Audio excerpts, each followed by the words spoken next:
Hello दोस्तों, आज की इस वीडियो में हम सीखेंगे कि स्विच बोर्ड में फ़ैन रेगुलेटर किस तरह से लगाया जाता है। तो हमारे पास दोस्तों आज एक छोटा सा स्विच बोर्ड है। आज इसी स्विच बोर्ड में हम फ़ैन रेगुलेटर इंस्टॉल करेंगे और किस तरह से करना है वो आज हम सीखने वाले हैं दोस्तों। तो वीडियो में लास्ट तक बने रहिए। तो हमारे पास दोस्तों ये रेगुलेटर है। इसी फ़ैन रेगुलेटर को इस स्विच बोर्ड में इंडिकेटर को रिमूव करके इस रेगुलेटर को इंडिकेटर के जगह पर इंस्टॉल करेंगे दोस्तों, क्योंकि हमारे पास इस स्विच बोर्ड में पर्याप्त जगह नहीं है। आपके साथ भी ऐसा ही हो सकता है, क्योंकि आपके स्विच बोर्ड में सारे स्विच लगे रहते हैं। हमको एक स्विच रिमूव करके रेगुलेटर को इंस्टॉल करना होता है। तो मैं इस इंडिकेटर को रिमूव करके और रेगुलेटर को इंस्टॉल करूँगा। तो आप भी उसी तरह से कर सकते हैं। तो इंडिकेटर की जगह पे आपके घरों में स्विच भी हो सकता है। तो आप उसको निकाल के रेगुलेटर को किस तरह से फिट करना है वो इस वीडियो में हम सीखेंगे। तो सबसे पहले क्या करते हैं, बोर्ड को ओपन कर लेते हैं। तो मैं जल्दी स्विच बोर्ड को खोल लेता हूँ। उसके बाद उसको सीखते हैं किस तरह से फिट करना है।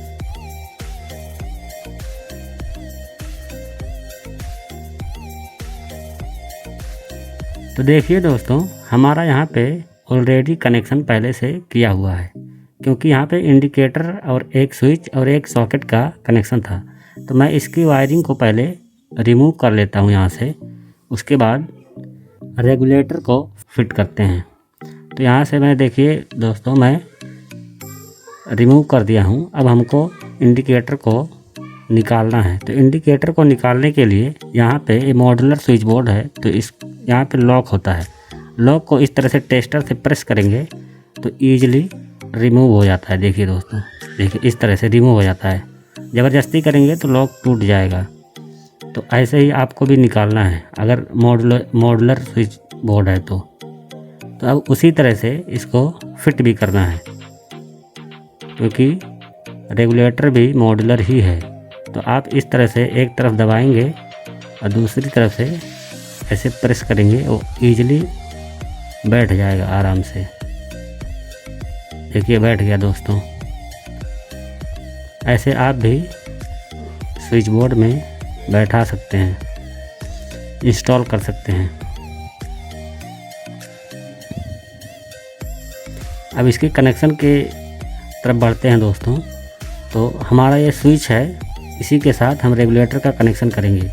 और क्योंकि हमारे पास पर्याप्त स्विच नहीं है तो हमारा जो सॉकेट है उसको यहाँ पे डायरेक्ट कर देंगे, क्योंकि अगर स्विच ज़्यादा होता तो उसका भी कनेक्शन मैं बताता। लेकिन इस स्विच बोर्ड में क्योंकि ये छोटा है तो इसमें हम सॉकेट का कनेक्शन डायरेक्ट करेंगे। तो उसको भी सीखेंगे अभी किस तरह से करना है। तो पहले मैं रेगुलेटर के एक वायर को स्विच के ऊपर वाले टर्मिनल में उसको जोड़ता हूँ, क्योंकि इसमें दो वायर होता है।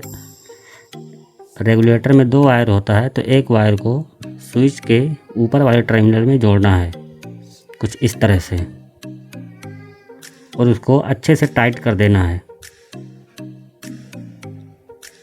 तो देखिए दोस्तों, ये हो गया हमारा। और जो दूसरा वायर है रेगुलेटर का वो डायरेक्ट फ़ैन में चला जाएगा। तो फ़ैन के लिए हम एक होल्डर लिया हूँ चेक करने के लिए। आप इसको फ़ैन मान सकते हैं। फ़ैन क्योंकि लोड ही है, ये भी लोड ही है, तो हमको दिखाना है। तो दिखाने के लिए मैं ये होल्डर यहाँ पे रखा हूँ। तो होल्डर में से दो वायर निकले हुए हैं। तो फ़ैन में से भी दो वायर ही निकले हुए होते हैं। तो एक वायर को रेगुलेटर के दूसरा वाला वायर जो है छूटा हुआ है उसके साथ कनेक्ट करना है, और दूसरा वायर जो है वो न्यूट्रल में कनेक्ट करना है। उसको न्यूट्रल में किस तरह से कनेक्ट करना है उसको मैं अभी देखते हैं दोस्तों। अब दोस्तों हमारा जो मेन सप्लाई का वायर है वो एक न्यूट्रल और फेस है। तो दोस्तों अब इसको किस तरह से जोड़ना है, जो न्यूट्रल वायर मेन सप्लाई का जो न्यूट्रल वायर है और जो फ़ैन का या होल्डर का जो न्यूट्रल वायर है उसको एक साथ ट्विस्ट कर देंगे, मर्ज कर देंगे, क्योंकि न्यूट्रल एक ही रहता है दोस्तों। न्यूट्रल को एक साथ ही जोड़ते हैं। तो उसको ट्विस्ट करके सॉकेट का जो न्यूट्रल वाला टर्मिनल है लेफ़्ट साइड में उस तरफ जोड़ना है। तो दोस्तों देखिए ये सॉकेट का लेफ़्ट साइड है, तो ये उल्टा है इसलिए राइट साइड में दिख रहा है, लेकिन उसको उल्टा करेंगे तो लेफ़्ट साइड में आ जाएगा।